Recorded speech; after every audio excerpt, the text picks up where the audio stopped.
It's just all bullshit stacked on bullshit stacked on bullshit.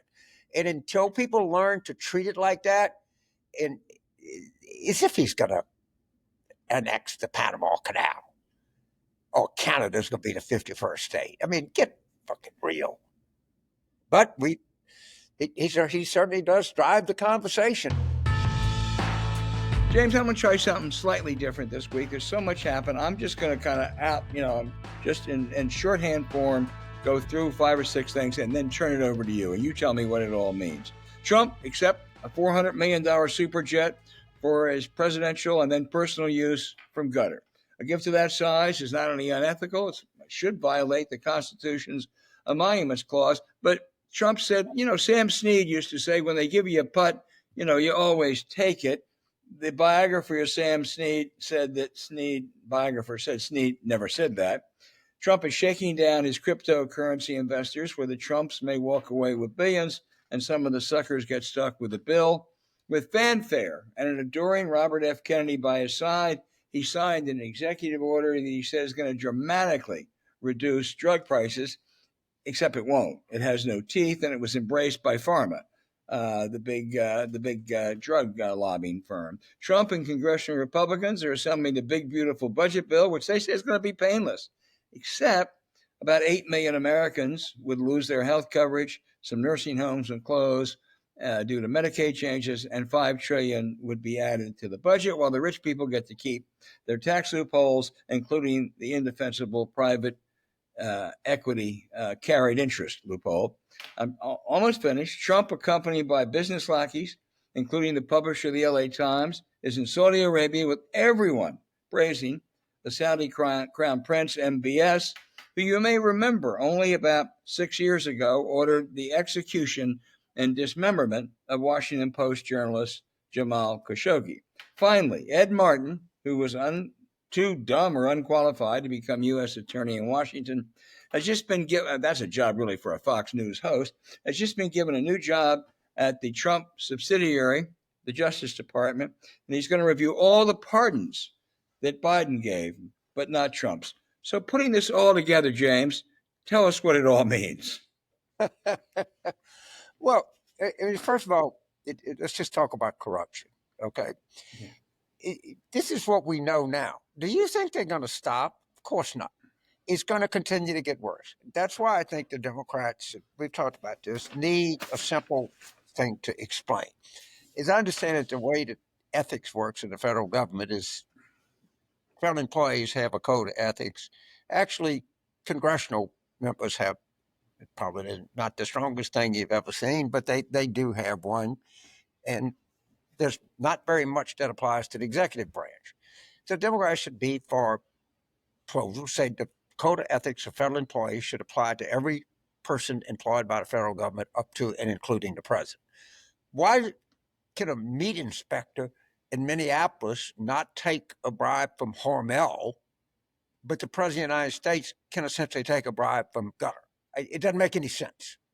It makes no sense. And they said, well, it might be a constitutional issue. You might be a truth. Oh, shit. The executive branch prosecutes people from the legislative branch all the time. Look at, Ozzie Myers or any number of other instances. Bob Menendez. Let them explain that.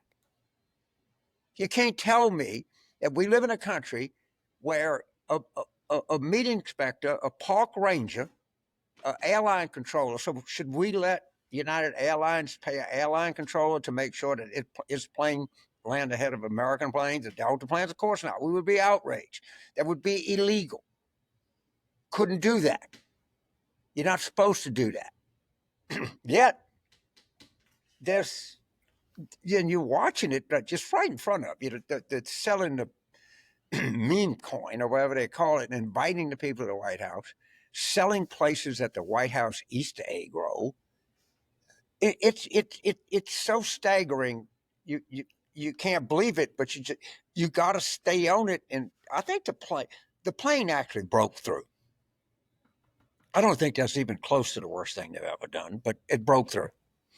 And we should stay on it. But what will happen? I'm don't fear it, I almost know it, is we're going to get distracted by something else. And what he does is he puts these tariffs out. Okay, you had maybe the greatest capitulation you've ever had in a trade negotiation, where he just tells the Chinese, fuck it, we're not going to do anything. Just sign. He tells the Treasury Secretary, just sign anything. And it's been. So what does he do the next day? He says, I'm going to lower the price of prescription drugs by 80 or 90%. He has no intention of doing that. He puts that out. So the people are calling and says, well, you don't be a panel to talk about his drug proposal plan. The Democrats are really careful because people like lower price prescription. He's not serious. I know the guy that he talked to. I'm 90% sure. I'll tell you his name next week. Who said he was fat and he was in London. And the guy said, I had to get medicine here. It costs $800 and it costs, I don't know, $3,000 in the U.S. So he put something out. So we forget about the capitulation on the trade deal, and then we're talking about that. That's what he does with Greenland. That's what he does with Panama Canal or Canada or any of the other goofy shit that he comes up with. He just distracts you from the fact of all of the failures he had, and God damn it, it works again. They're actually taking it seriously. It's just all bullshit stacked on bullshit stacked on bullshit. And until people learn to treat it like that, and as if he's going to annex the Panama Canal or Canada's going to be the 51st state. I mean, get fucking real. But he certainly does drive the conversation. James, you're right. As I understand the ethics thing, actually, the executive branch has pretty tough ethics rules. They just don't apply to the president or the vice president. So okay. I'm gonna try to write a column that says I think every congressional. I'm stealing this from Grover Norquist, who did it in a bad way. He would come out with a little postcard, and you had to agree you weren't going to increase taxes. I think you can put an anti-corruption postcard, one sentence apiece. All the federal executive ethics and conflict of interest rules apply to the president and vice president.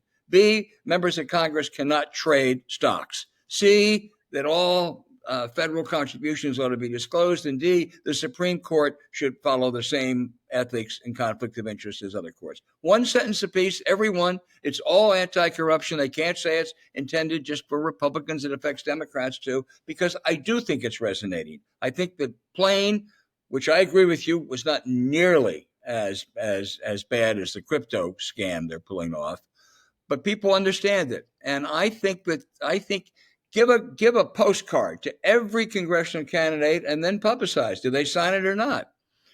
Because I think that usually I'm skeptical of how big an issue it is, but I think you're right. This is really broken through.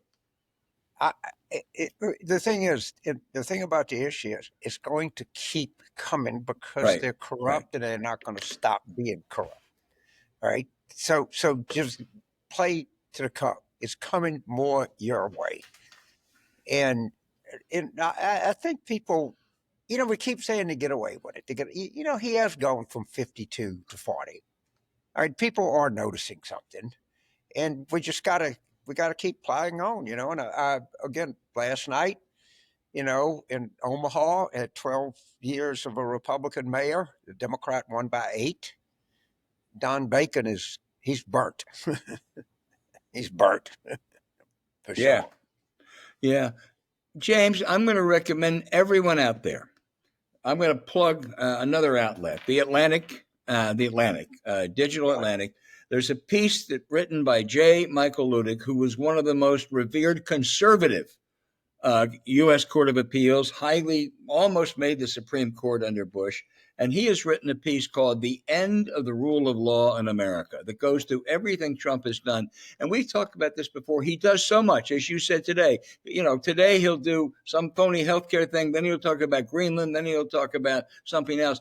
Ludig really carefully outlines all of the not just bad things he's done, unconstitutional and illegal things. And it's titled The End of the Rule of Law in America. It really is worth a read. Yeah, this is what I think. I think I'll make an assignment to myself. I'm going to read it very carefully. I'm going to read it 5 times. But I hope that a lot of our listeners read it and key off on the questions of what do they find most egregious about this. Because, again, you know, it's like we say, it's a little bit like you're a mosquito in a nudist colony. What fat butt do you land on? Right. And that's always the triage to say what are the two or three most glaring things that the public can relate to.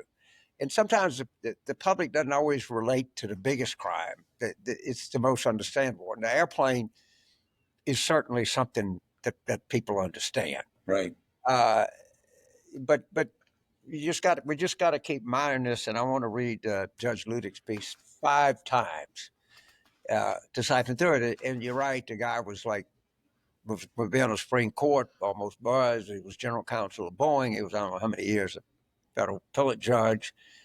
I mean, he's a legal scholar, and he's a lifelong Republican conservative. But I mean, some things are too much for some people, and they're too much for him. Well, he entitles it the end of the rule of law in America, and it's devastating for Trump. Lawless. He says almost every order he has issued, every major order is unconstitutional. He really has no. He doesn't have the right to do tariffs. He doesn't have the right to do anything, and he also goes after some of those people that capitulated, like the law firms, who he says disgrace their own lawyers in the legal profession and their clients. And I think he's right on that. So it's a piece, again, it's the Atlantic, the end of the rule of law. And if you can't do it, read it 5 times, read it 3 or 4 times. Right. This is a mandatory assignment. Right. Next week, we're going to have a question and answer session on it. Absolutely. James, we're overlooking just briefly some of the other things. They're putting together this big, bad, beautiful budget deal. It's not up there, and it's a fraud. It's, again, a fraud. It's just not going to hurt anybody. We've cut back on it. But, it's not going to hurt anybody except 7.5 million people are going to lose their health care coverage. It's going to increase the deficit by $5 trillion. Nursing homes are going to close. But, it's not going to hurt anybody, James. I don't, this is a question. You're much more covered, many more budgets and things like this. What happens if there's some chance this doesn't work? All right, no, and I mean it just is, and I don't know what they're going to do, and I don't know. I'm curious to see how they get the Medicaid stuff is already just blowing up everywhere. A lot of people are not going to go along with it. What happened? This guy Don Bacon, he's got to be like shitting in his pants right now, as are any number of people, and I don't know how. I don't know. And they got that ceiling, the amount that they're adding to the deficit is going to be. And but we'll have obviously a good talk with Senator King about this. They got a tough summer. I mean, they got a tough summer, and they got to have a tough fall coming up, particularly with Virginia. And it's democratic opportunities. You don't have to lay out a 7-point plan. You don't have to say, here's the way we'd govern. You have to say, here's what we won't do, because what we're doing is better, because it is really awful. Remember all the talk from Trump a couple of weeks ago? Well, maybe we ought to tax the rich more. Oh, doesn't mean that got lost. Right, and then they say, "Oh, well, yeah, at least Trump is willing to do it." He's not. I mean, that's like the prescription drug. It's all bullshit. Everything is bullshit. There's nothing that's not. I mean, we gotta learn to quit chasing this. Right. I mean, you've covered Washington, so there's no way. And of course, now you got Josh Hawley saying no way to cut Medicaid. All right. I mean, what are they going to do? 2 big issues, and the others are all subsidiary. Number one, the economy and his broken promises. His total broken. Remember, he was going to fix inflation on day one. He was going to do also, and he was going to have a big, beautiful. And number 2, corruption. And actually, they go together. And don't get distracted. You're right. They make a big deal of some drop in inflation, right? The inflation rate was dropping before he took office. If anything, the tariffs haven't hit yet, James. I mean, that was I understand. April. But I'm just saying what people can say. Right. All right.